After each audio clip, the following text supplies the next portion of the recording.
Hey, this is Trent, People of PlantCon producer here. We switched a few of our episodes around this season to maximize your viewing experience, so if you notice a few references to other episodes or directors, that is the reason. We hope you enjoy. Bye. Hey guys, before we jump into the next episode, I just want to give a little bit more context. We are going to be interviewing each of our directors. There's going to be 4 episodes coming up. The format of these is a pretty open dialogue, so there's not going to be too much of a structure, but I am going to be asking the same guiding questions for each person.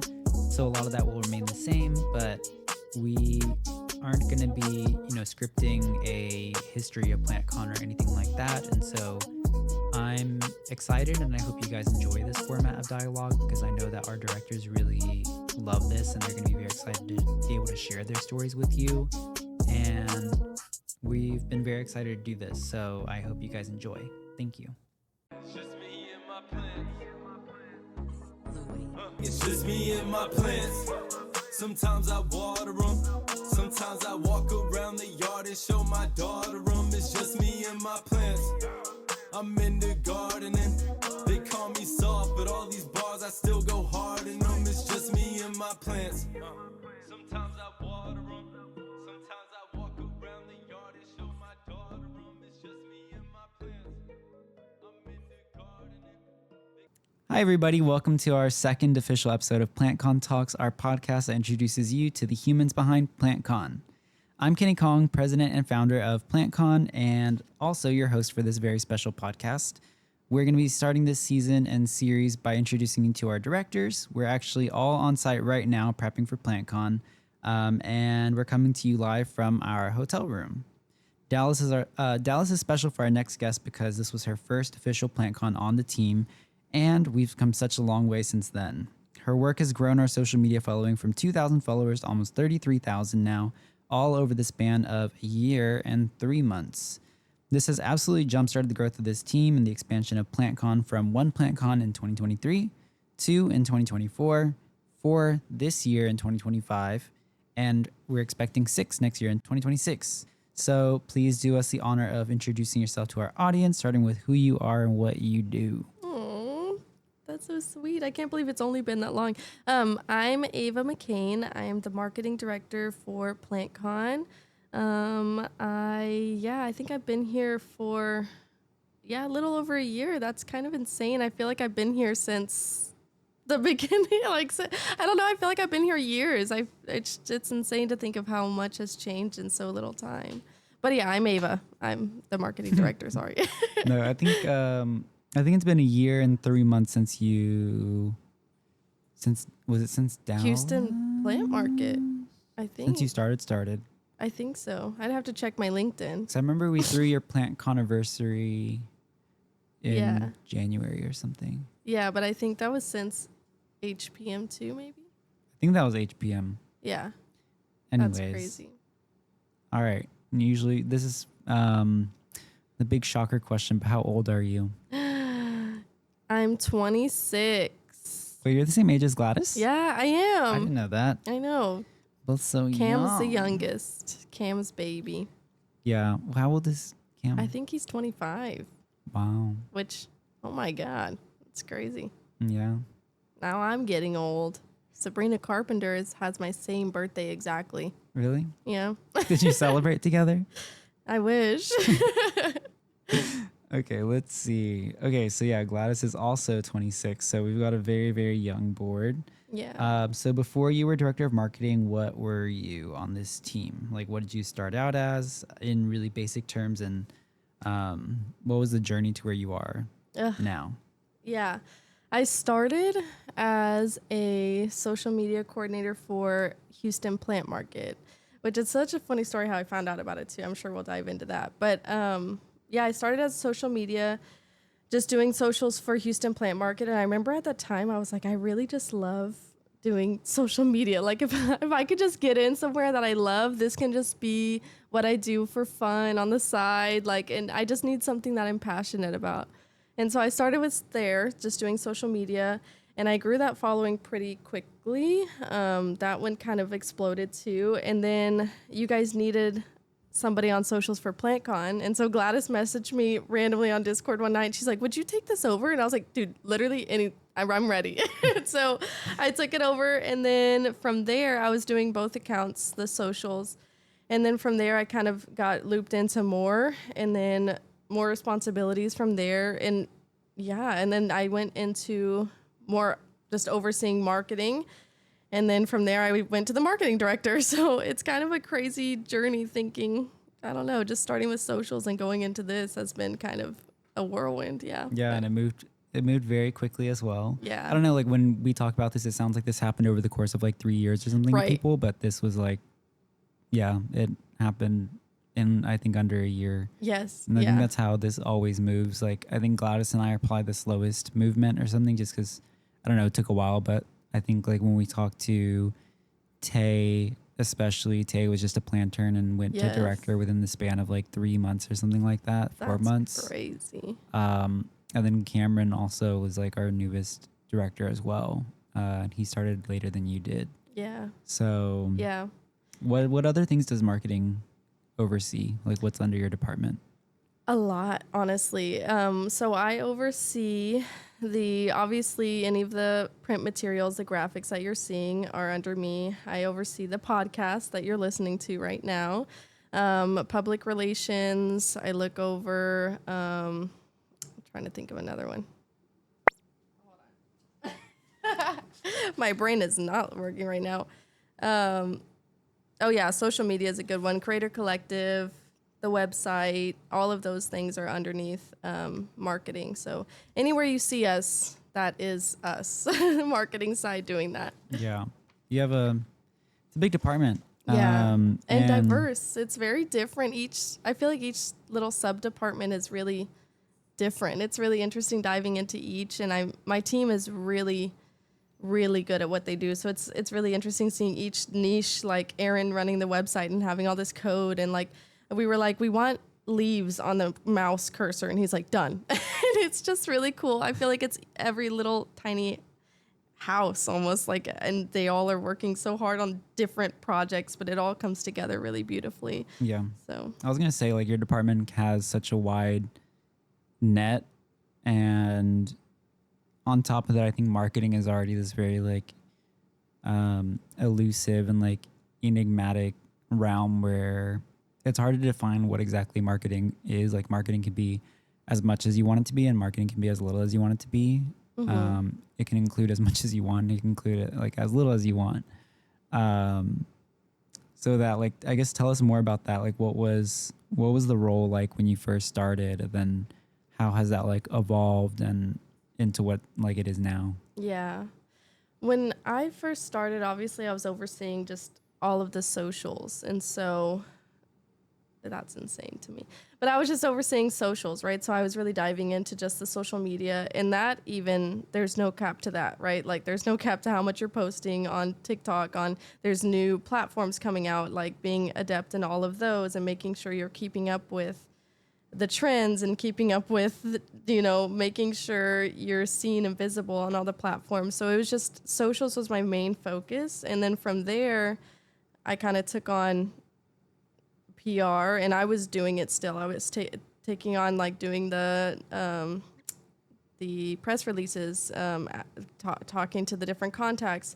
And then we started getting more of a team on that. So then we had, Caroline taking over PR. We had another person coming in and taking socials. And I kind of moved towards, okay, let me take some off Gladys's plate and do the billboards and do the other marketing materials like the shirt graphics and things like that. And then we got our graphic designer in who would have helped with all of those. So it kind of shifted from it being a solo show and focusing on just a small section of marketing to like really, I guess, overseeing the whole scope of it, which sounds like, I don't know, it really was insane, like, to transition and also to like let that stuff go, because you're like, oh, but I'm really good at socials, like I really want to hold on to it. But in order to like benefit the whole scope of it, it really was like letting all of my team pick up these different pieces and come together as like a beautiful orchestra.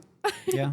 Yeah. So it really has, for me, it just changed by really like me overseeing and helping with the timelines and creative design of it and making sure it's all cohesive with our brand and voice and all of that. But yeah, I hope that answered your question. It was a wild ride. It's still in the process of it, honestly, but yeah. I mean, it's what it looks like right now is going to look so different from even just like 3 months from now. Absolutely. Because things have changed so quickly. I know. Yeah, and I talked about this with Gladys too, but it definitely transitions really quickly from becoming like a task-oriented role to being just like people-oriented. Yeah. And frankly, like more vision-oriented. But yeah, you have to take several steps back in order to get that full perspective and let everybody else be kind of in the thick of it so that you can kind of see where the direction is going and make sure everything's on track. So I guess like outside of that big picture on like a more granular level, what did your day-to-day used to look like and what does your day-to-day look like now? Wow. That is really interesting. A lot different. I think in the beginning it looked like, I mean, obviously managing all of the calendars. I was on the social platforms pretty frequently. I like to like engage, respond. We got a lot of DMs.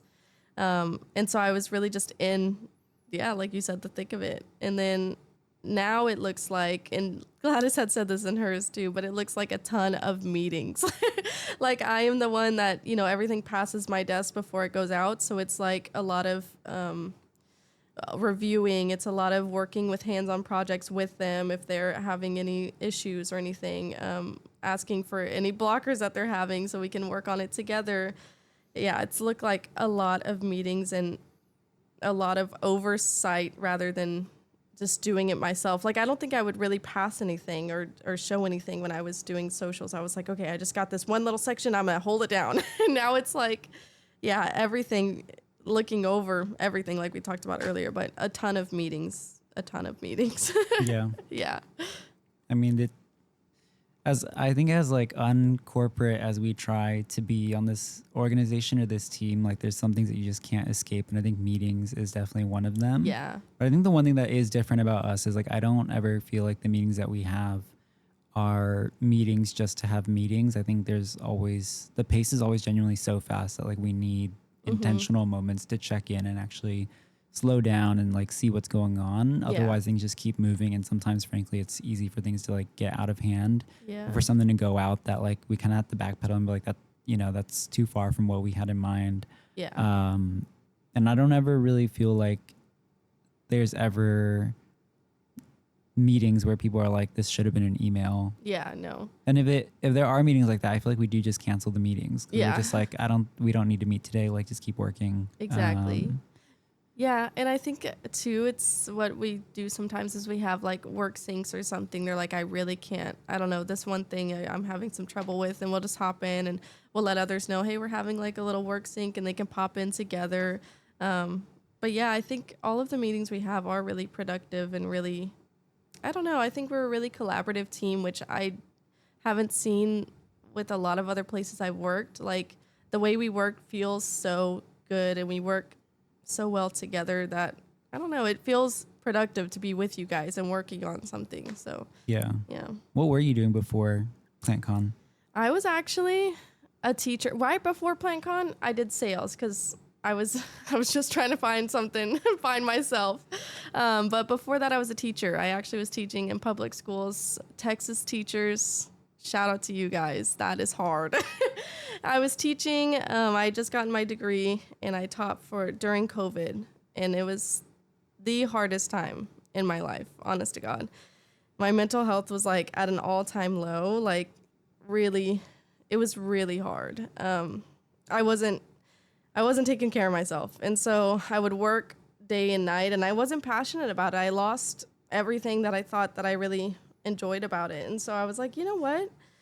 I think I'm just going to take a leap, try and quit, and just see what I can do, try and follow my passions. And really at the time I was like, I know I'm good at content creation. I know I'm good at like, graphic design. I think I can do something with it. I'm just going to try. And if I fail, I can always go back to teaching. I know I can, like they need teachers. And so I quit.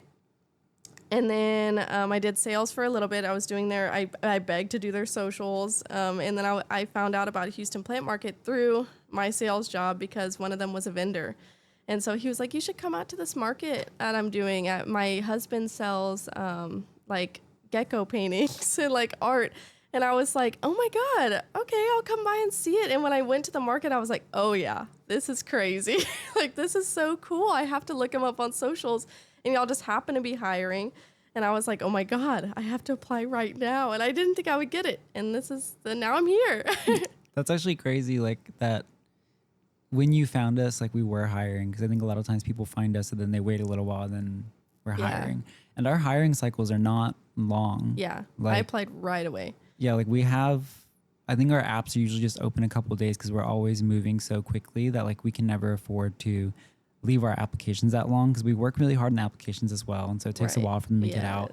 And by the time they're out, we're like, oh, we were supposed to make a decision like last week already, but we're already a week behind. Yeah. So we can only leave them out for like a couple of days. But recently the applications have been getting crazy. Like we put it out and there's only like a 1 week turnaround. And 100 applicants. Yeah, like 100 full applicants with like the interview, everything. It's crazy. I want to find my first interview really bad. I think there was one round of applications where Gladys saved everybody's videos, but I think it just got too tedious to record and save everyone's videos. Yeah. So I don't know if that was yours, but I think we should have. We should look. Whatever that cycle was, we'll have a little watch party. We should. Yeah. If we find it, here it is. No. Yeah, but no, it really was crazy. And I don't know. It makes me also like think people should really like, I don't know. It's really scary. And I think I am very privileged that I got to take that jump. But I'm so thankful every day that I did. Like, my God, like, can you imagine if I stayed in teaching? I'd be so miserable right now. And I don't know. And I think I really was focused on making a difference there, but you can make a difference in anything you do. Like, I really feel like I am making more of a difference here and I felt like I was fitting more into, I don't know, like the machine of like, I don't know. It was really hard there. But yeah, I think everybody should take that leap if you're able, obviously. Some people are built to be teachers and some people are just not. Yeah. You have to fight very hard to make a difference there. It's hard. It's a hard job. Do you have any hobbies outside of work? Yeah, now, no hobbies. I just work. Right now, Skyrim. I've been getting back into it. That's my comfort game. I've been playing it nonstop. And also, I kind of like Gladys. I like art, clay, things like that. But walking has been a big one. I've been trying to go to the gym and walk more and take care of my health. So that's been a big one. I like how neither you or Gladys have said plants, even though you have plants, because it's just such a given. Oh, yeah. I do have plants, too. Lately, they've taken a back seat. Sorry, my plants. Yeah, They're turning brown. We're too busy organizing events for all the other plants in the world. I know. They are not looking too... They're a little crispy right now, but I just moved, too. So it's been like... Yeah, they're not happy with me. I knock them over all the time, and I'm like, oh, man. They're not too happy. And they just stay there, too. Yeah. I knock it over, and I'm like, it's I'm not so time sorry. to pick you up. Sorry. Yeah. Good luck, girl. Oh. Maybe in like... Once Dallas is over in 3 weeks, I'll come back. And I'd never seen such a big mealybug until I came to your house. That was who was with me? Was Rab with me? She was like, look, and it was like just so thick. Yeah, it was amazing. I think I've cultivated like a super breed of mealybugs just because I just let them do their thing. And I think the difficult thing is like my plants were so healthy because I used to be very, very on top of like I had an RO system installed and I would only use reverse osmosis water. I had a very strict like fertilizing regimen. I would always flush my soil pretty frequently. Would balance the pH every time, and I would try to hit like a different pH every time I watered so that I made sure the plants were always getting a different cycle of nutrients. But I think because of that, like the plants were so healthy when they just started getting mealies that like the mealies had been attacking them and they were still going so strong. And so I think the mealybugs just got stronger as well. Oh my God. So I think I just have like super mealies, and I haven't, it sucks because I was about to sell a lot of my plants off to like just cut my collection a little bit and be able to do more work. But yeah, I found mealybugs and I was like, oh, I'm not like, these aren't going anywhere until I treat them. And then I have not had the time to treat them at all. And so I slowly lose plants. There's like the nasty honeydew that they leave everywhere. On our rooftop too, our rooftop garden, which is like completely separate. We started getting mealybugs up there, and it's not from like the house plant. It's actually, we started seeing like a bunch of ants on our rooftop, and we have like bug netting on everything as well because we're tired of like caterpillars getting at our tomatoes and everything. But then we started seeing mealybugs pop up like and swarming these tomato plants. I had no idea what was going on, but then I realized that the ants were farming the mealybugs off of our plants. And so the ants were introducing mealybugs to our plants, like climbing under the netting, placing the mealybugs and farming them, because the mealybugs produce like that honeydew sap that ants really like. And so ants were starting to like make nests inside of our pots and bringing mealybugs with them to farm. Oh my God. So our garden actually became like their garden too. You just have a mealybug house. I do. Honestly, they're kind of cute. Like if you really think about it, they're fuzzy little guys. They're just like wanting to hang out. Fuzzy little guys trying to chill. Scale is nasty. Scale looks like... Trent said he'll take a few. Trent, you want some? They're kind of isopody. They are. You can feed them to your frogs. Exactly. Yeah. I feel like that would be a good snack. Like if I was a frog, one of those, they're probably crunchy too. An isopod is probably crunchy, but I feel like a mealybug would get stuck in your throat. Ooh. It'd be like trying to swallow a cotton ball. Actually, yeah, an isopod would be kind of yummy. But why do they call them mealybugs if they don't make good meals? Actually, yeah. Why? Probably because they're mealing on your plants. That's sick propaganda. Yeah, wait, hold on. They need a rebrand. Whoever did the branding for mealybugs, good job. Fired. Like they deceived the world actually. Oh, well, I guess that is a good thing. Yeah, because I don't know. There's nothing mealy about them. Yeah. What were we talking about before? I don't know, but shout out to the marketing for mealybugs. Shout out. I want to speak to you. We have one job for you here on the PlantCon team. We do have presentations and workshops at PlantCon, and if we could get a mealybug branding guide as a speaker for PlantCon, I think that would. All right, if you're listening. Actually, yeah, I'm curious now. Who is the scientist who is the mealybug entomologist that named them? That would be sick. And what kind of mealybugs are there? Yeah. Because I think my mealybugs are super mealybugs. They're different. Matter of fact, let's bring one in a petri dish and show it like at the presentation stage. Yeah, because we have DMV beneficials at all of our plant cons usually, and they bring Let's put one of their ladybugs against your super mealybug. Yeah. I think the mealybug wins. Oh my God.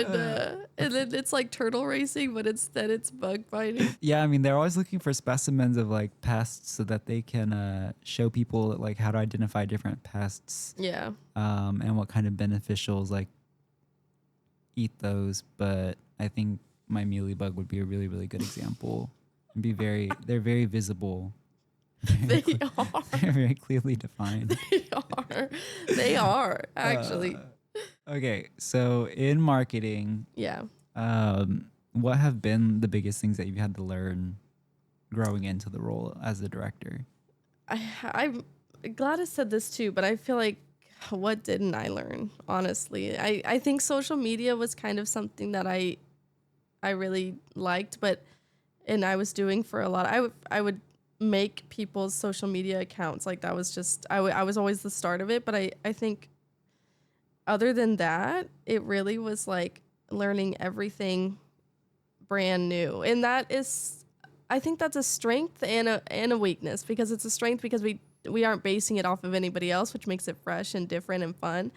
But it also is like a lot of growth for me and a lot of like trusting myself and making sure that like, and a lot of research, a lot of YouTube videos, a lot of looking up online. Like it was a lot of research. So what usually takes people like, a little bit of time took me like a whole day to make sure that I was like learning how to do it effectively, the best way, giving my team the best advice. And it's been a lot of learning, and not only just the marketing side of it, but the leadership side too. I think I had a lot of background to fall on with teaching, because I am used to managing timelines with little kids, you know, and making sure they follow that and making sure I am doing that. But it's very different to lead a team of people doing a lot of different projects and sub projects, and like how they intertwine, and making sure we're all following the same message. And yeah, it's been a lot of learning, and I'm learning every day. I feel like I remember when I first came on the team, I was like, I just want to learn everything. Like,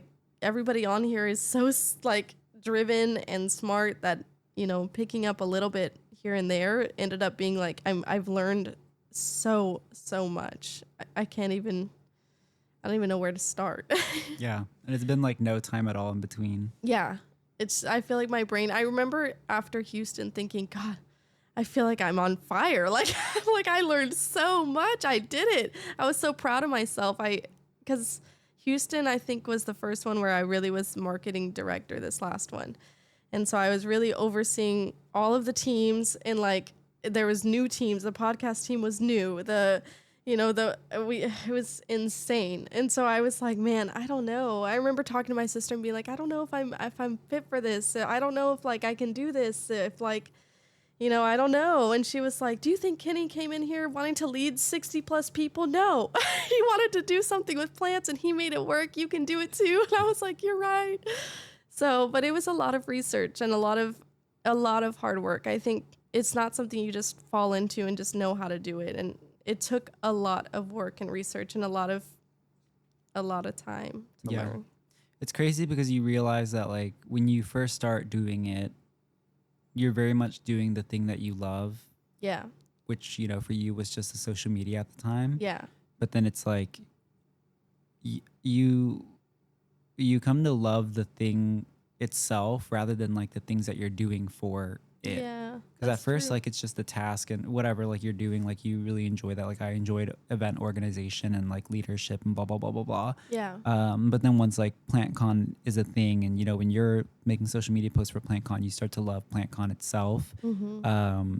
And you have to figure out ways to cultivate and invest in PlantCon that take you out of, like, the thing that you were doing that you loved, like the tasks themselves. And now it's, you have to learn and adapt and take on all these different roles for PlantCon itself. Yeah.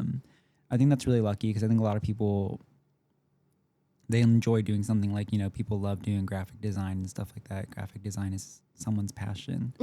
Graphic design is my passion. Yeah. And they, you know, they can go from place to place and do graphic design from like thing to thing. But like, I think when you find the thing that you enjoy doing graphic design for specifically, which is like when you found out that you really like doing social media for PlantCon specifically, Right. It becomes more about PlantCon itself. And I mean, for me too, like, I think I would have explored different kinds of event organizing avenues and like leadership avenues. But when it came to like plants in the plant community, I think it was just such a good fit. Because like I talked about this in Gladys's too, that like the nature of the hobby around which our community is built is so based on, I think, the desire to feel grounded, the desire to take care of something selflessly. Yeah. And I think that becomes a really cool thing. I think you feel it, that's something unique and is not the case in 95% of other jobs. Like 95% of other jobs are not about this grounding experience and cultivating life. Yeah. I mean, yeah, I can name a million jobs and no. Yeah, I can name the ones I've been in too. No, it hasn't ever been. I think that's something so special about PlantCon and about even Houston Plant Market too. I felt the community before I even felt anything else, you know, like walking in there, and I wasn't even a part of it. I walked in and I was going to see a booth that my friend had put together, his husband was selling, and I was like, oh my God. And you know, you could see the other vendors talking and you could see, it just, the way that it felt, you felt like, God, I want to be a part of this. Like, how do I become a part of this? Even if it's just coming to each one and volunteering. We have volunteers like Julio that have been to every single everything. And we're always like, do you want to be on payroll? And he's like, no. I'm like, okay. He just likes being there. And it becomes like you make friends and you make bonds and you want to share that with everybody. And so I think that's so special about marketing. It's like you take this community feeling and you're like, how do I make sure that everybody feels like that when they walk in these doors? And yeah, and that's been for sure. That's another group I oversee is the digital communities. I forgot to shout them out, but they really do. They work hard on making these community events and making that community feeling. And yeah, it is really something so special that I've never seen in another place I've worked for ever. Yeah. And I think digital communities exists because, frankly, like where I started was through Facebook groups and like organizing community via Facebook groups, and understanding like that was the entire catalyst, was like for organizing community and allowing people to connect was through the Facebook, like the houseplant Facebook group that I'd started.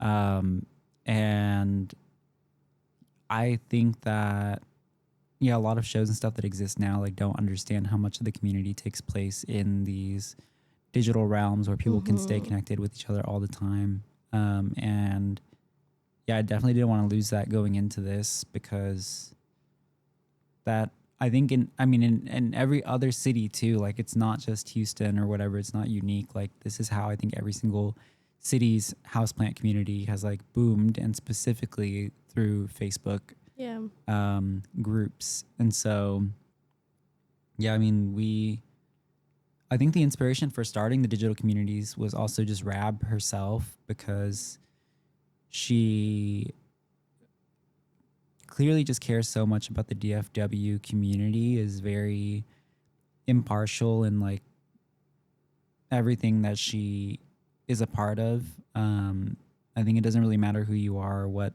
it is. Like I think Rab is just looking for ways to support people and support her community and connect people. And I think that was very much like my driver when I started as well, was just wanting to see connection within our local communities, and to be a catalyst for that. And I think Rab was very much that. And so whenever she was here for Dallas and helped us so much with looping the community into PlantCon and bringing them into the fold, I think all of us decided like we need to find some way to have her on our team. Yeah. And I think we decided like it would make sense if she joined our team doing the thing that she has basically been doing for us in Dallas, which is like organizing this digital community. And so now she has a team helping her too. And she really has been, I mean, it's so nice seeing the way that she talks about PlantCon too. Like it's crazy. Our team is our biggest advocates too. I don't know how you attract these amazing people, but I feel like that sometimes talking to people about PlantCon, like in our team, or the way they talk about it, I'm like, oh my God, this is the most special place. Like we've really made this little bubble for ourselves that is so special and unique. And yeah, I don't know where I was going with that, but no, but I mean, Rab has like a full-time job too. Yeah. A lot of our team does. A lot of our team did. Yeah. I mean, all of us had to basically work another job in order to work PlantCon in the beginning. And I think most of our team still does have full-time jobs outside of this. And if not a full-time job, at least like a side hustle or something to bring in additional income, because we don't make that much from doing this yet. Right. But I think it's really cool that people are starting to quit their jobs to work for PlantCon now as well. Yeah. Which blows my mind, because we are going from having to ask people to please like take a little bit of time out of their day to work on PlantCon, and it's never that hard to ask this team. Like this team is always very much willing to do it, but it feels bad to have to ask that. And so for the first time to have people ready to like leave their jobs and be here for PlantCon full time is so cool. And it's not, they're not like full of it either. They're also just like, as soon as there's enough work for me to do and you guys have enough for me to do, like I want to do the work and I want to create that pay for myself. Like I want to justify that pay Yeah. by taking on whatever work you guys need me Yeah. to take on.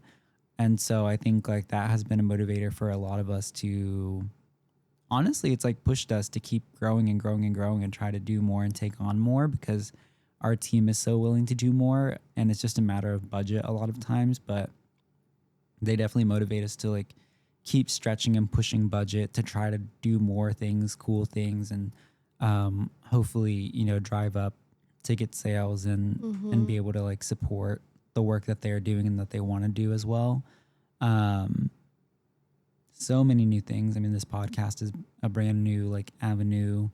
Crazy. It's crazy. I feel like listening to the ideas of the team too, like sometimes I'm just like, man, this is like the most driven, smart team ever. Like they'll think of things and like, but then there's action behind it too. Like it's not just, it's one thing to think of something, but then they have the drive to continue to move it forward. And that's the hard part. It's like really the execution of things.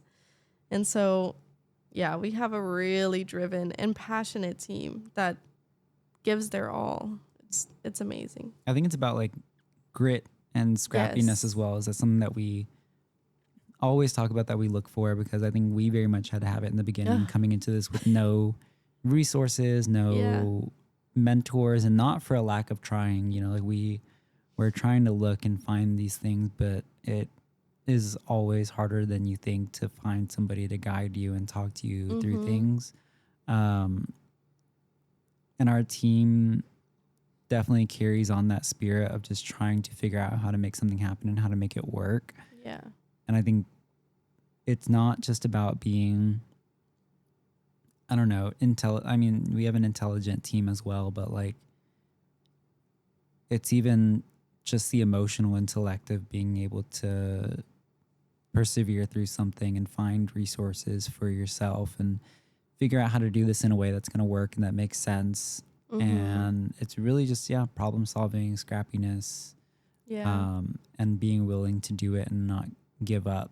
Because I feel bad a lot of times where, well, I know like all of us feel bad when we ask somebody to do something and we don't know how to help them do it, or like we're like, hey, can you look in, like, I really want to do this, but we don't know how to do it. And we're like, I'm sorry. Or like we freak out about trying to find the resources for them before we ask them to start. But like, we always have to take a step back and be like, we were fully able to find the resources ourselves and do it ourselves. Like, we don't need to coddle this team. They're very, very happy and excited to do it and figure it out themselves.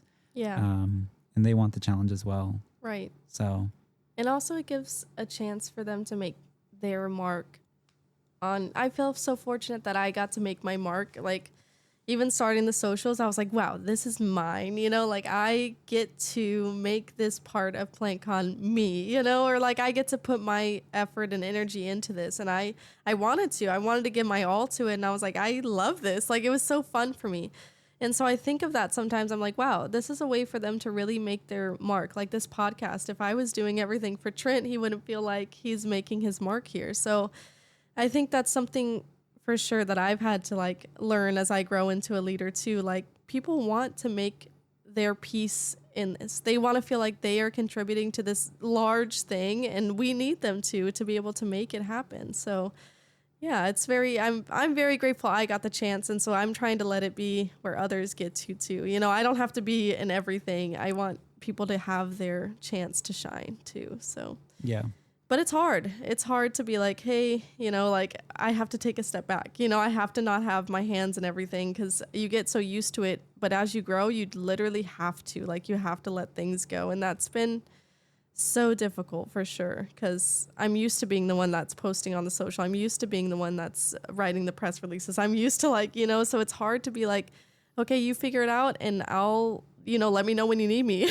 And so that's been really, really difficult. And I'm sure it's even difficult for you too. Like, do you feel like starting something that is your baby? Like, I don't know, like, how do you deal with that? Because I think it's scary at first, but seeing how people have brought like the same kind of love and care into doing the things that I used to do is really important. And yeah, I don't know what it is necessarily, but like when I had to take a step back from the plant markets, and I feel like none of us ever give stuff up willingly. Yeah. Like we're always wanting to do it ourselves, and it's not until like we physically, emotionally like cannot handle doing that Yeah. that we're like, I'm so sorry. Like, can you please help me with this? And our team was like, yeah, like I've literally been waiting for something to do. Like I would really love to help you with this. And then yeah, just like finally handing it off and seeing other people take it on and realizing like, I don't know, it's nerve wracking at first, but then coming back and realizing like, oh, like they're doing things the same way that I would. They care about it as much as I do. They love it as much as I do. Yeah, I mean, that makes it very, very meaningful. And now that's why I try to advocate as much for empowering the team to have full ownership in their roles. Cause I think like a sense of ownership is really important as well to people to feel like they have agency and authority to, I guess, assert themselves in these roles and shape it and influence it on their own without being micromanaged or having to check in with us super frequently. And that's been really cool to just see like exhibitors that used to DM me directly. And I still do get DMs, but I feel very confident whenever I do routing them through the exhibitor team and saying like, at this point, honestly, they will take better care of you than I can. Like, as much as I have built this relationship with you and as much as I want to help you, there are so many things happening that I will just not be the best person to help you at all. Like you will fall through the cracks if it's in my hands, but I have an exhibitor team that cares about our exhibitors just as much as I do, probably more than I'm able to. Yeah. I would love to like spend more time like caring and paying attention to the exhibitor program, but like you just can't when your attention is like divided in so many places. And so, yeah, I think it takes a little bit of, a lot of trust to like pass that off as well. Cause I'm just like, these exhibitors are, precious to me. Like they believed in us from the beginning, have been here since the beginning, supported us, work so hard. It's not just our team that works hard, but these exhibitors like work really, really, really hard to prep inventory and to bring something to PlantCon that is exciting and new. They could just bring stuff just to make money, but I think a lot of them genuinely enjoy it and love it. And so it's not just about bringing out plants that would make them money, but just like bringing something cool that's different and impressive and fun as well and contributes to PlantCon in the same way that all of our team members want to contribute to the team. I think exhibitors try to contribute in their own way by having like cool booths and stuff like that as well.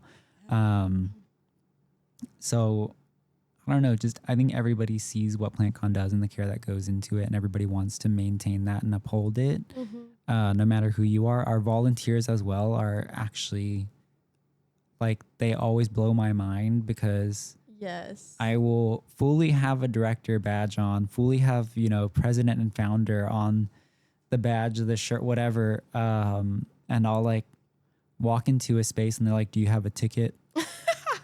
I love them. And I never am like I'm the president, actually, like back off. I'm always just like, I'm like, that's so fair. I'm like, I'll be right back. Let me get my ticket. Like, let me get my credentials and I'll be right back. Cause they are just doing their job. And I don't want to like, I don't know. It's so cool actually to see them do their job. And I want to support them in doing that. Cause they're literally volunteers. They show up for like a couple hours, like they don't have to care that much, but they just do. Yeah. Because I think they see how hard our team works and they're just like, these are really hardworking people. And like, I should be putting in as much as they are, basically. Yeah. Even if I'm not getting paid. And yeah, our volunteers are like really the coolest people. Like they are.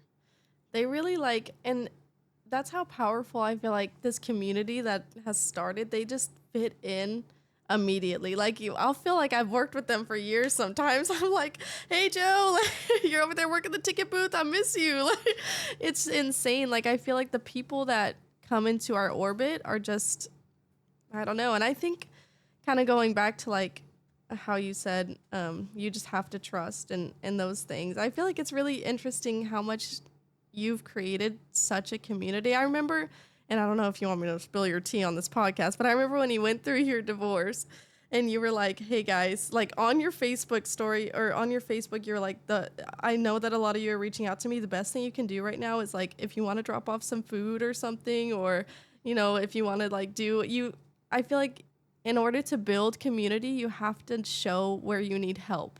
And that's like, I think something biggest I've learned working here is like, yeah, letting people help and letting people in is the way, literally you have to do that to build community. And that's something I learned a lot from you too. Because even when I went through my big breakup, I was like, okay, I got to let people know how they can help instead of sitting in my room and crying all day, you know? So I think it's not only affected work, but like my personal life too. So I don't know. Yeah. I hate asking for help. I know, but I hate asking for help. I know, but it helps. I feel like when you give people a way that you want to be helped, it helps them and it helps you and it builds that trust and that community and that bond. It's so important. I feel like you're very good at it though. I know it's hard, but I do think you're very good at it. I think it's taken a lot of therapy to get to a place where I'm comfortable asking for help now. Yeah.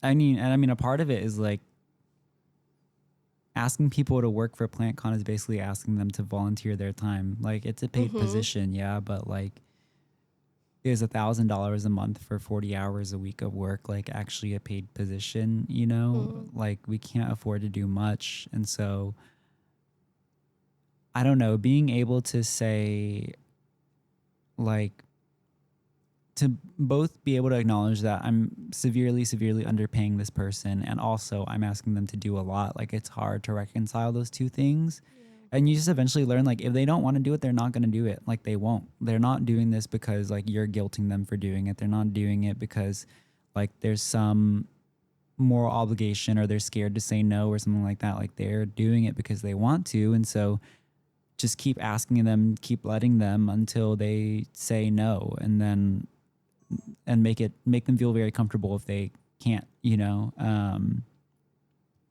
Yeah, I mean, all of this has been just like a mega ask for help all the time. Yeah. With everything, and even so many of our people had to actually fully volunteer their time before they were able to join the team. Yeah.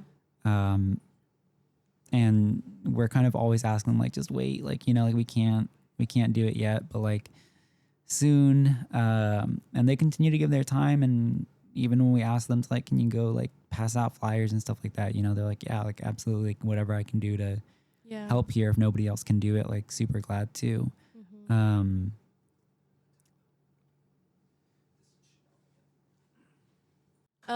So we've just been notified by Trent that hold on, he has some insight.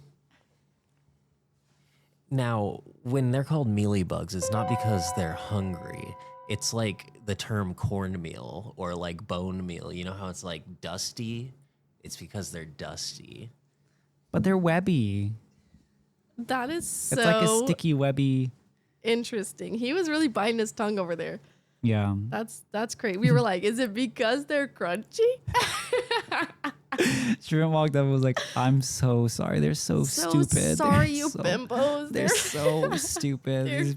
These bleach blonde, big back, bad built, big boob bimbos. I'm so sorry about them. They're supposed to be front facing on these cameras. They don't know the information. Said, okay, bye now. Bye. Back to whatever they're talking about. I try so hard. Oh my God. Well, thank you for that report. Yeah. Yeah, but no, community is about asking help, and I really appreciate that about you. I feel like it helped me a lot. Trent just helped us. Exactly. We just had to ask. That's perfect. Absolutely. All right.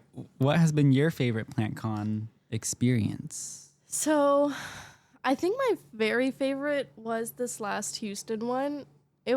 I think I pushed myself in such a different way. My first Houston PlantCon, I pushed myself very physically. Like, I feel like I was in that U-Haul. I was pushing stuff. I was doing as much as I could. I was covering ground. But this last Houston PlantCon was the first time, like I said, that I was a marketing director and I was overseeing all of these teams. And I'd pushed, we were all pushing and pushing and pushing. And I was like, okay, this is where it's do or die. It's PlantCon time. Like, we're going to see how it does. We had sold so many tickets. And I think seeing all of everything that I had been working on with my team, everything my team had been working so hard on, like, just come together was insane. Like, Trent setting up the podcast, like, I didn't have to do too much. We had talked about it for so long, and we had planned for so long that just seeing it boom pop up, and he was like working on it and getting people and like having all of those recordings, and then seeing social media. It was the first time that I was really like out of my hands. I wasn't filming anything, and seeing Ivy go around with like her camera, the socials, doing lives, doing this and that. It was insane. It was just insane to see like me take a step back, and I had so much more involvement in all of it too, that it felt like it was a crazy experience to see it that way and in such a different way. And it made me really appreciate the people that go behind everything. I feel like I had such a broader scope of what goes into all of the marketing. And yeah, so that was my favorite PlantCon by far, because I feel like I really had self-doubt too, being so young in any profession.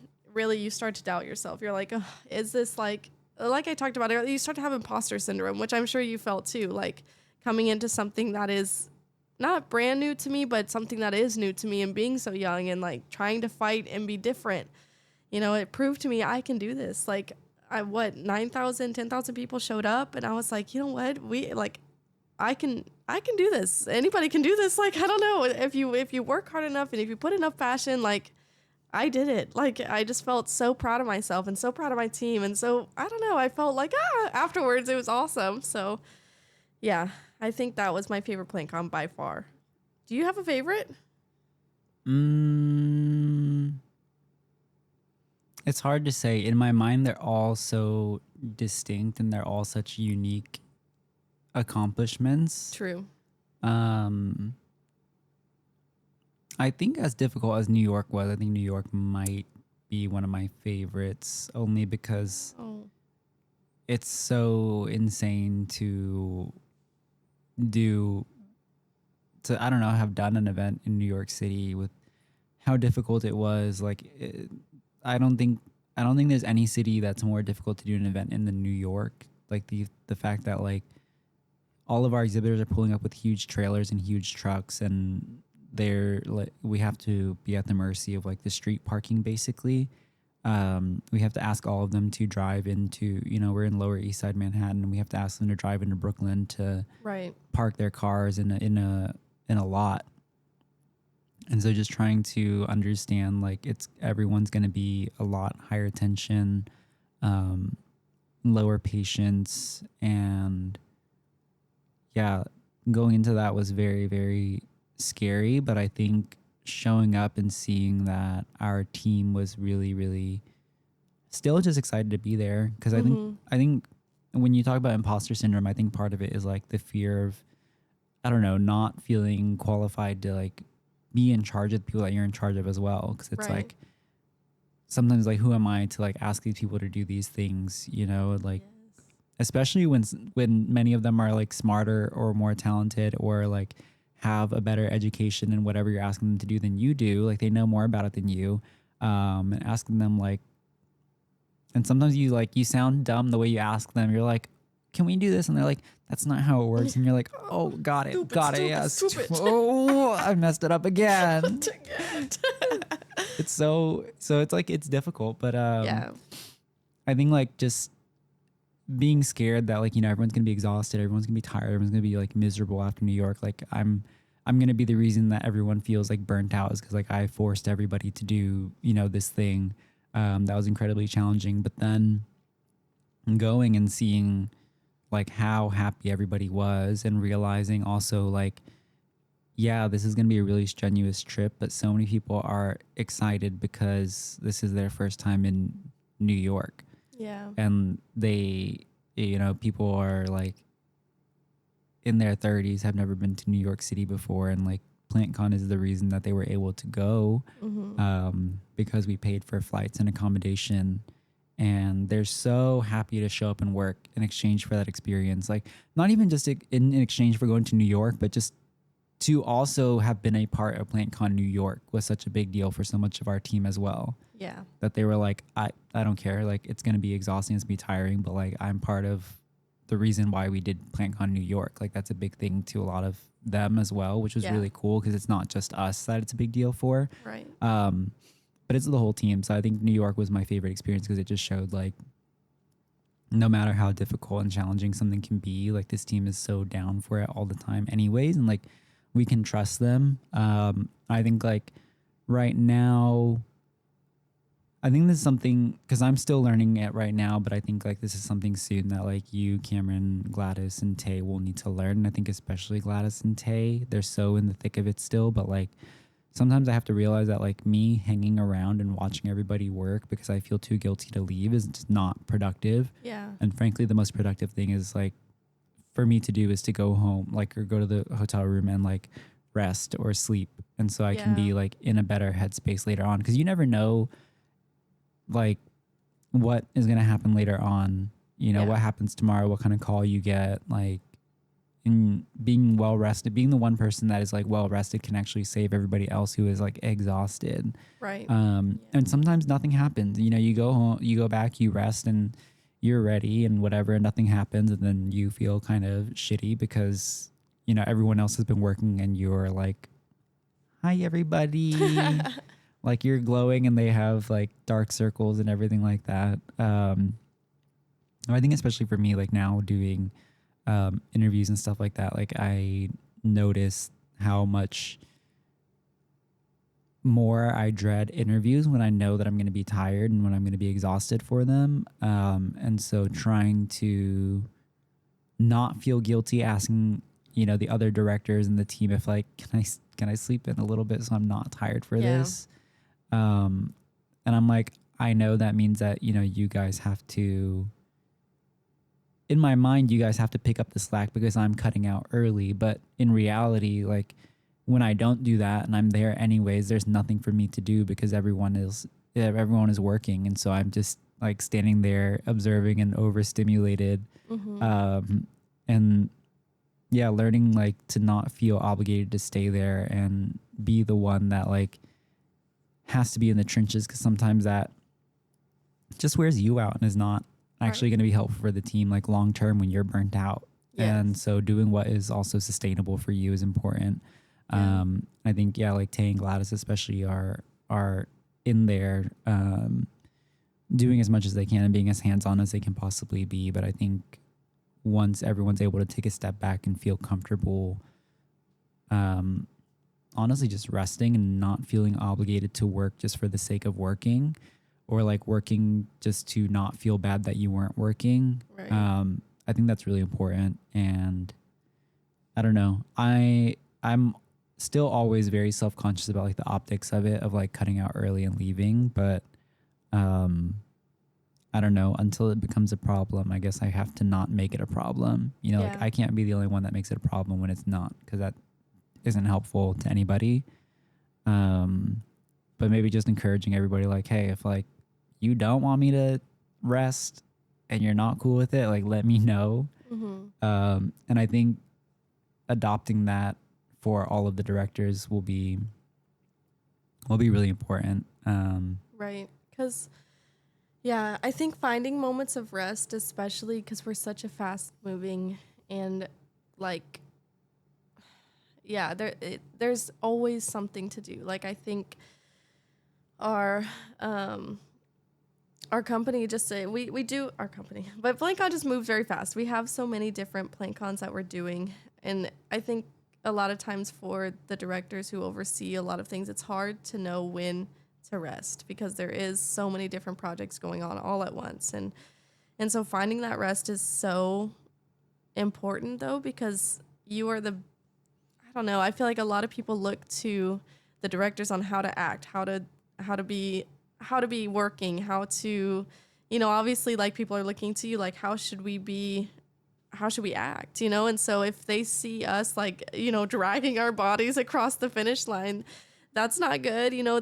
I think seeing us rested and that makes them know, okay, then I can take breaks, then I can like make sure like my projects matter, and then I'm going to get these done and work really hard and make sure I'm having pauses in between, because nobody can work 24/7 at a high function, like the best they can possibly be. You have to find rest in order to be productive. Like they go hand in hand. And I feel like a lot of people don't, I don't know. I think it's really hard, especially growing up in America where it's like push, push, push, push, push. You know, there isn't really as much talk about how important rest is. And I think that's something I've had to learn, like I still am learning, that I need to take moments like, okay, after 9 p.m. I'm in bed, or after 8, like I've had to like make sure that I'm setting these boundaries. Otherwise, like I am not my most productive. And so it's hard. It's really hard. But definitely something I've been learning too. And yeah, I agree with you 100% though. Finding those balance between rest and like what is actually being productive. If I'm just standing there watching everybody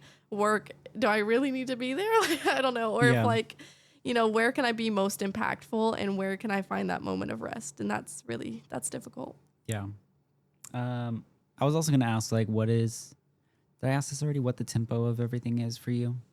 No. Like, how is the tempo from PlantCon to PlantCon? Does it, you know, pick up closer to a PlantCon? And I guess what all goes into making a PlantCon happen? And like, what pace do you have to keep to be on track? Marketing is, I feel like, really, I mean, obviously it's going to be very different than operations and logistics, but like I feel like our peak times are a lot different than theirs. But marketing, we have like 3-4 month campaigns. Like we're pushing this show and sometimes they're overlapping with other shows because we're doing more frequently. So really there is no rest period. Like we finish one and sometimes we're still working on another. We wrap up one and there's still another going on, or we're beginning another one, you know? So there is no like moment of, okay, we're done, let's take a pause. It's like we have to keep the momentum or else these ticket sales start to slip, you know? So I think for our team especially, it's really important to find those pauses, to find the celebrations, like, hey, we just did it. Let's like, you know, and yeah, it's very difficult. And there is no stop because we start one after the other, you know, especially all of us. We're like pushing every show that comes up next. So it's fast. It's fast. I think when the work is never done, it gets even harder to feel like you did a good job. Yeah, because you don't pause to reflect. Yeah, it's just next. Where I think it's very different from like logistics is able to just, you know, once they get the U-Haul unloaded, when they get back, like they have plenty of time to order supplies and materials for the next show. Not plenty of time, but, you know, enough time that they can take like a week off. Right. And same with operations, like nothing's going to burn to the ground if they take a week off. But like as marketing, you cannot take a week. You can't take like more than 2 days off because you miss out. Socials. Yeah, you miss out on 2 days of like activity and socials and tags, and you get a backlog on like, you know, the number of like the posts that you're trying to push out. Your calendar gets compressed too much, and so you're pushing out more content than you want to be, and like more content than people can keep up with. Yeah. Yeah. And I think our peak dates are always like right before a PlantCon. Like we're making sure, okay, everything's like pushed out. Do we have everything like, you know, we're working like the behind the scenes a lot right before PlantCon. And when we get here, it's a lot of just like, you know, the finalized, like making the beautiful podcast setup and filming that. And so it's interesting seeing the different peak dates, like logistics and operations. Like right now is like a big time for them. Like this is a really, really, and it is for us too, for capturing content, making sure we're getting all of the content we need. But then our work, I feel like the bulk of it is the after or right before a show, where we're like editing, we're making sure we're pushing out all of the content, we're making sure that we're getting those billboards signed, we're making sure, you know. So it is really interesting. I feel like I peek into the other windows and I'm like, oh, those aren't for me, but it's different. It's different from team to team. But yeah, my team works very hard and very often, for sure. What would you say is your least favorite thing about PlantCon? Honestly, I feel like it's the same as my favorite thing about PlantCon, which is really because my least favorite thing sometimes is that it is so new. Sometimes I'm like, man, I don't want to shape the marketing department today.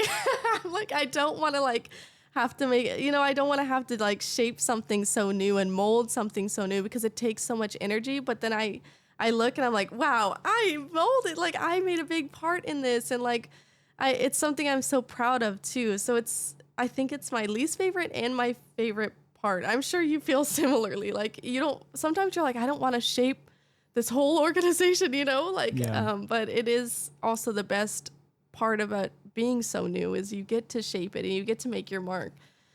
So it's kind of my least and my favorite part. Does that count? I feel like that was such an interview answer, No. but There's good things and there's bad good and bad. things. I do. That's honest to God what it is, though, because I feel like sometimes it is so new. Like, PlantCon itself is only how old now? 2.5 years. So Yeah. it's sometimes feels like we're really starting like from scratch or like, yeah, starting things brand new and it's exhausting sometimes, you know, you work a lot. And so sometimes you get like, I'll be honest, sometimes I felt that burnout and I've talked with you guys about it where I'm like, I'm exhausted. Like I can't give more of myself to this. Like, and that's where those moments of rest really come in because without those, like you give yourself, it's like this big beast, you know, and you get to make your mark and make this beautiful big thing and cultivate this community.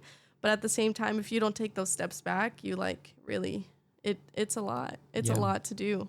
I think like the beast is never done eating. Like, Oh no. it will eat as much as you give it. Yes, she is hungry because she has ate me down. That's for sure. I have been eaten through. But no, I also feel like, yeah, it is something that's, I don't know, a big highlight of my career too. I never thought that I would be in this position. I remember dreaming about being somewhere like this and having somebody to trust me to do this. I was like, I know if I can get my foot in the door, I can do it, you know? And so, yeah, it's definitely my least and my favorite part about it is, and like you said in Gladys's interview, I was listening into this part where you have those nights where you're so stressed because you know, oh my God, it's me in charge of that. Like, I don't know, like the ticket sales, if they're low, like that's me, you know? So I think, and my team, so I think it's like, yeah, it's really interesting that, but then again, and when the ticket sales are amazing, I'm like, that's me. Yeah. So yeah, it's that double-edged sword for sure. I think it makes sense that the most challenging thing is also the most rewarding thing. Yes, yeah, for sure. Fighting that imposter syndrome. That's why Houston was my favorite. That was honestly one of my most challenging shows, but it was my favorite because we did it. Like that was a huge, it felt like I was on top of the world. Like we were able to make that happen. Like, oh my God. Yeah. So, and there was a really clear data from the show before because it was in the same spot. So to see it from the one before to that one, there was just clear data of how much we had put in. So that was really cool. Yeah, especially coming out. I mean, I'm sure we'll talk about it eventually someday on this podcast, and I think people should definitely stick around for it because there's so much that happens that is not good. Ugh. Like we were coming off such a tumultuous time heading into Houston, and Right. I think if Houston hadn't gone the way it did, I think it could have been very easy to feel very, very defeated because things were really, really, frankly, bad leading into Houston. And we really needed it to go well. And we needed Houston to be a reminder of like, this is how it's supposed to be and how it is supposed to go because this is who we are. Right. So I'm also very, very thankful. I think that Houston was very pivotal to like keeping our momentum up and pushing us through New York. And now this is the shortest turnaround that we've ever had between shows, New York and Dallas. I think Oh my gosh. it was six weeks or something. Something insane. We overlapped the two. That was my first time really overlapping the two campaigns. That was a struggle in itself because I'm in double the post, double the like, whew, that was crazy. Yeah. But so that's been a struggle in itself, but we did it. Like I feel like every time we do something, I'm like, wow, we are awesome and unstoppable. But it definitely, there's challenges. And the show before Houston it was really hard. I think it was our first time out of Texas. And that in itself was so difficult because we're reaching a new audience that doesn't know anything about us or doesn't care about us, you know? You had spent so long building up the Houston community that it feels like home, you know? So the Dallas, same thing. Like this is our home, you know?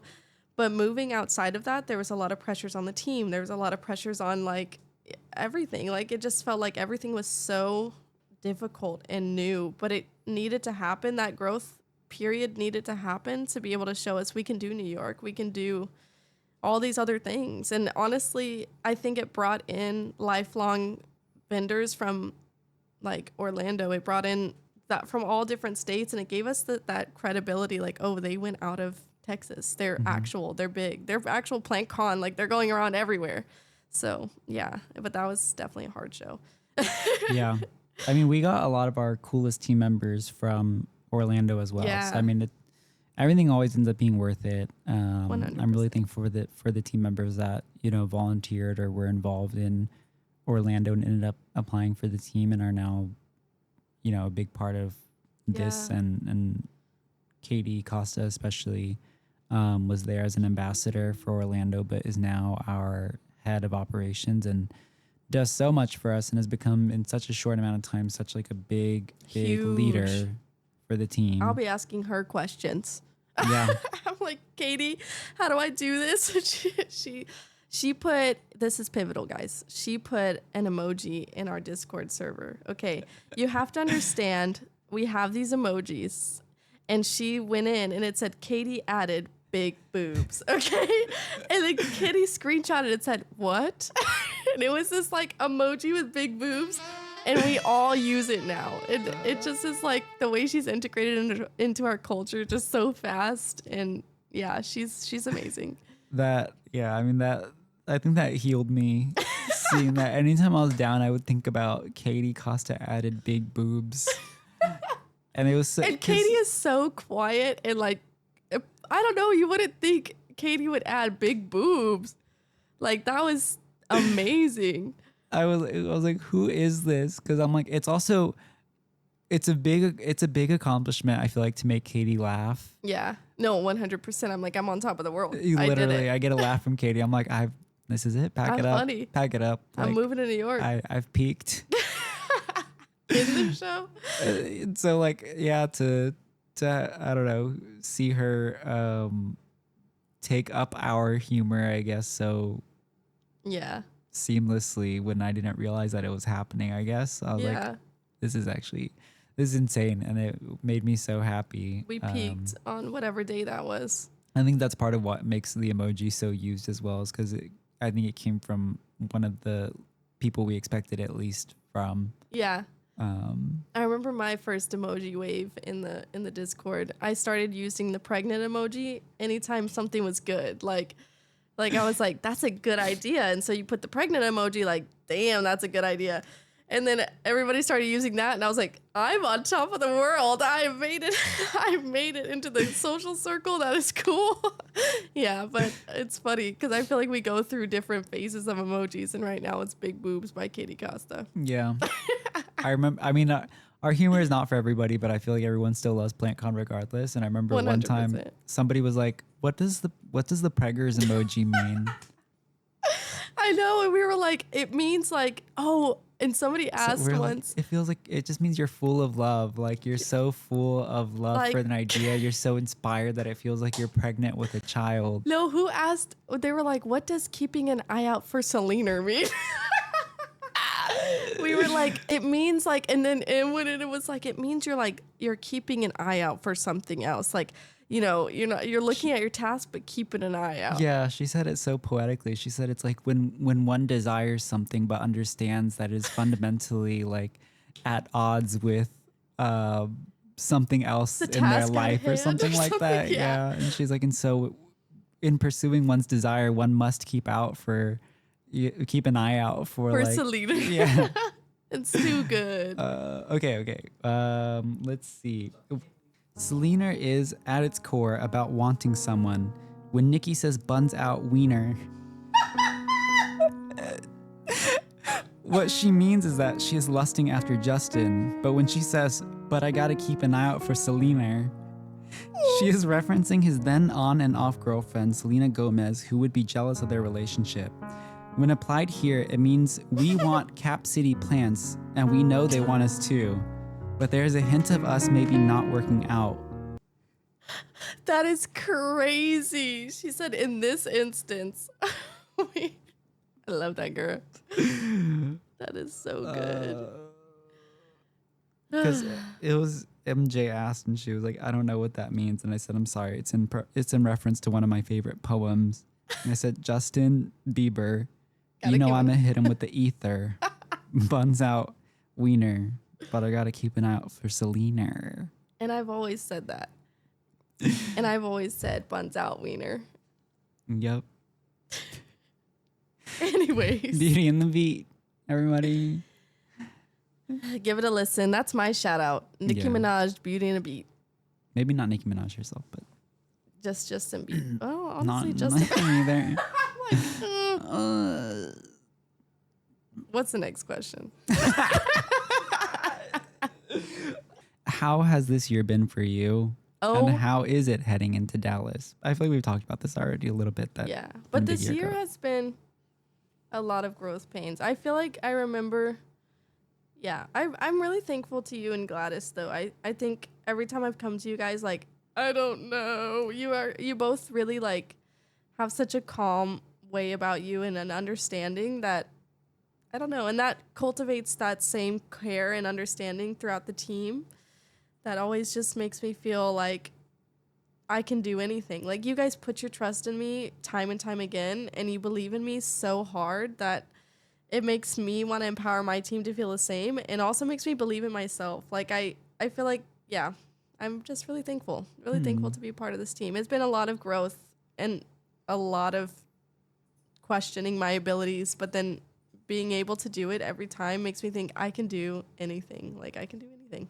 So I appreciate you guys. And that carries into my life too. I'm like, I can do a squat at the gym.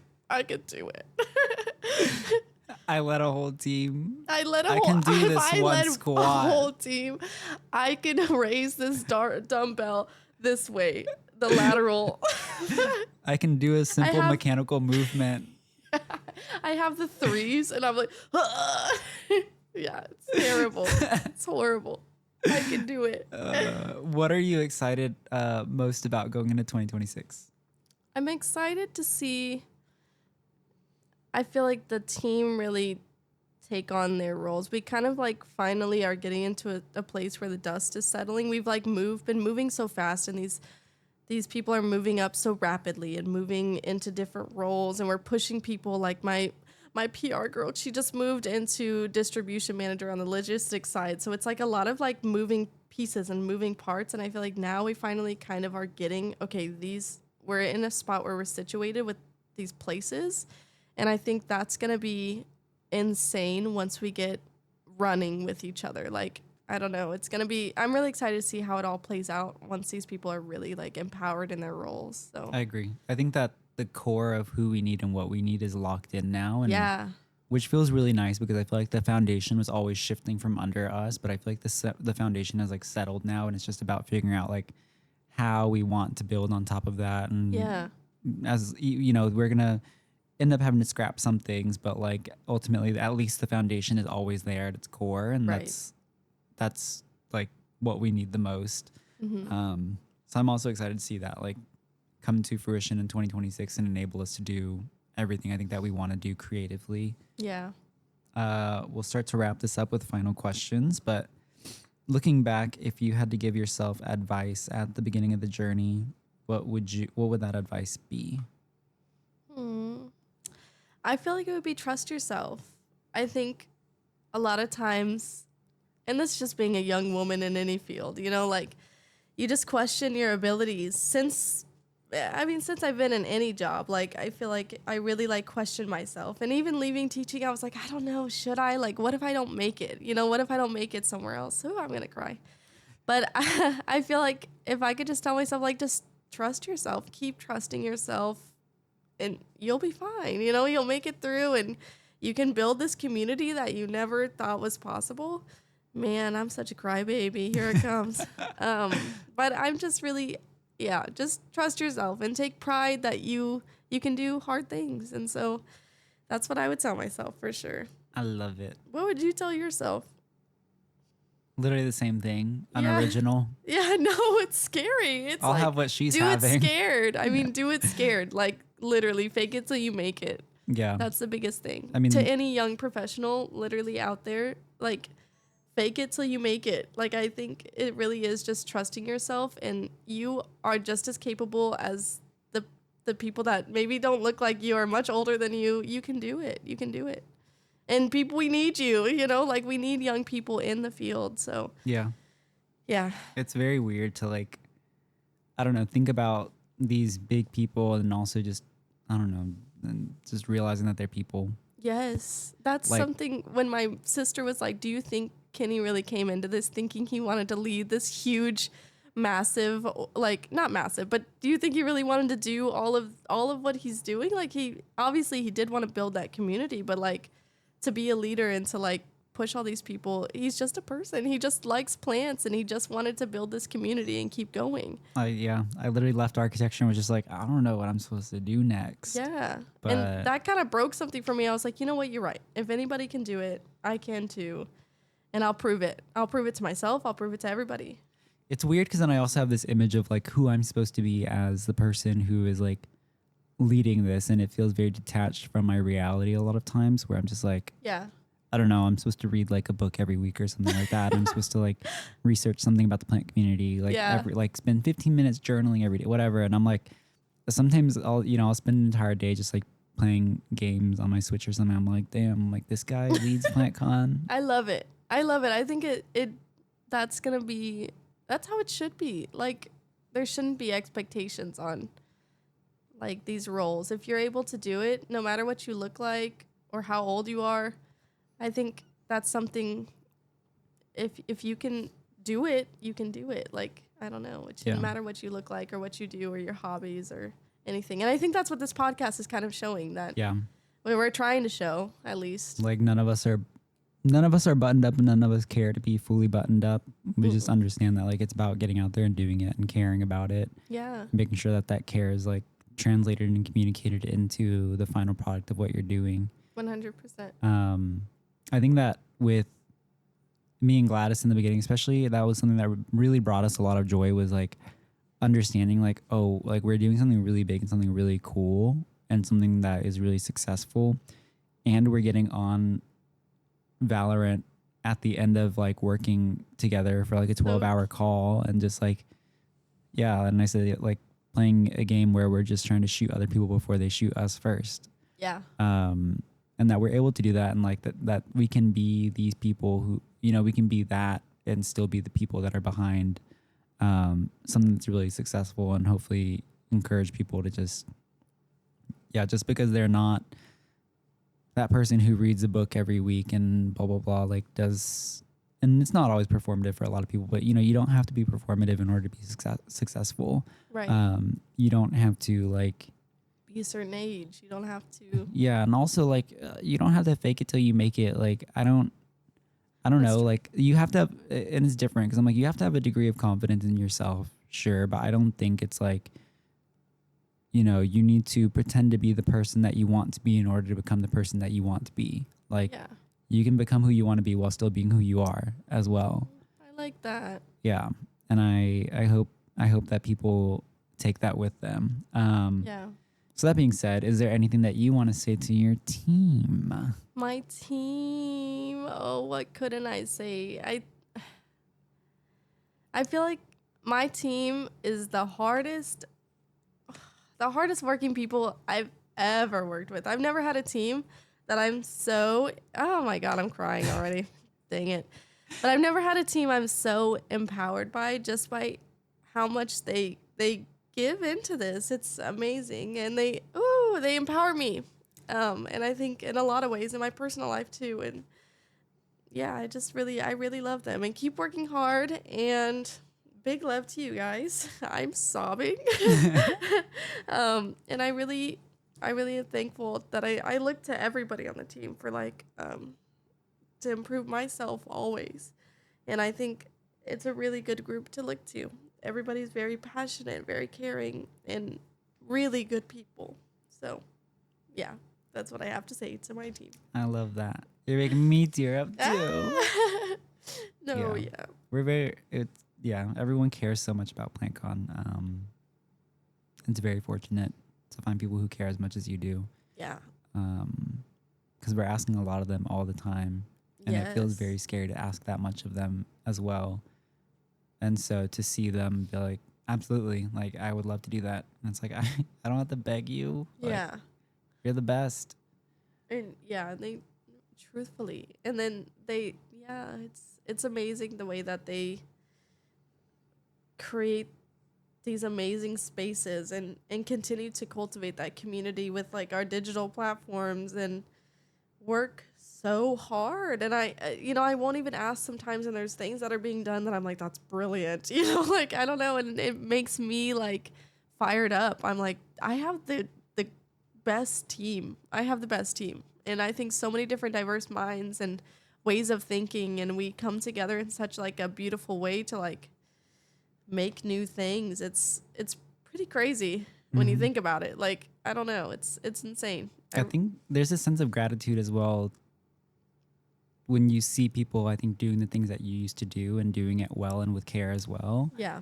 And it's just like, thank you so much for taking that and making me feel safe to like move on. Yes. And focus on something else and focus on something bigger. Yeah. And like, there's probably some guilt as well where you're like, I'm really sorry for leaving you with this. Right. And, like, I know how hard it was to do this thing, but I'm leaving it to you now to figure out. I can be here to help you with it. You probably have a little bit of an easier time than I do because there's at least some shape there for you to start with. Right. But it is the guilt of like, I remember how hard this was, and I really appreciate you doing that so that I can do something else entirely now. And like, I'm sorry that I can't, fully be there with you for it. I know. And that's happening like all the time, especially I think when very early on, like everything with us was just like, if we don't do it, it doesn't happen. Yes. And so everything came from us. And so, yeah, I think it's really wonderful. I think we're super, super lucky. Lucky's a fine word, but also I think we work really hard and we care a lot. And I think that comes across well, and we attract people who are like us. So Absolutely. There's always a little bit of, a luck factor in everything. But I definitely don't chalk it all up to luck whatsoever. I chalk it up to who we actually are as people, and what that puts out into the world, I think, from us as well. Yeah. But all right, we're going to wrap this up. Would you care for people to find you online? You can find me online. I'm microavable on Instagram, underscores in between the Ava. What is that? Micro MICRO_AVA_BLE. Yeah. Is there a W somewhere in there? I gotta have my phone. Micro. Oh, is it? I take it out? Hold on. I think it's microavable, not microwavable. Let me see what my own. Sorry, everybody. Oh yeah, MICROW_AVA_BLE. We lied. So that's me. Good job passing that test. And that's me. There's not much. It's just my life if you want to see it. I'm gonna tell everybody when they do their socials that they're spelling it wrong. Yep, See you're if I can spelling that convince wrong. them. No, Oh, sweetheart. There's no. no W. You don't spell your name like that. No. Yeah, but that's me. Okay. Is there anything that you want to promote? I Shout out. feel like we did talk about something earlier that I was thinking that would be a good shout out. Just PlantCon, Houston Plant Market. Honestly, Houston Plant Market is a great space for local Houston markets. If you are wanting to go see your local vendors make things, you can get like things straight from your community. That is a completely different feeling and vibe of home. So if you are ever wanting to feel that sense of community and love and care, go to one of those. And we have a completely different team that works on Houston Plant Market as well that puts a lot of love and care into it. They all work full-time jobs. Yeah. So that they can afford to work on Houston Plant Market as well. And they are grinding all the time because I think they have 2 to 3 events every month. Yes. Where we are like an event every 3 months or something now. But yeah, they're working on something basically like almost every week. It's insane. Bring him a coffee and a hug. Just a thank you even. Yeah. They're working hard to make these community events, but you'll feel it when you walk in there. There is so much love. So much love. It feels like you're coming home. You're going to love it. So go to those, the swaps, all of that. Any other last thoughts? That's it. That's it for me. Sorry. I can yap a lot. Yeah, you should be sorry. Damn. That's episode 2. Yay! Thank you guys so much. We will be back next episode speaking to Tay, our director of logistics. So please look forward to that. Thank you, Ava. Bye. It's just me and my plants. PlantCon Talks is created and hosted by me, Kenny Kong. Our showrunner is Ava McCain with sound engineering by Trent Gear, and to the incredible PlantCon staff, as well as the attendees, ambassadors, vendors, and volunteers that make PlantCon possible. Huge thanks to Rocco Elliot for the use of his music. Stay up to date with all things PlantCon at plantcon.org or by following us on social media at plantcon.intl.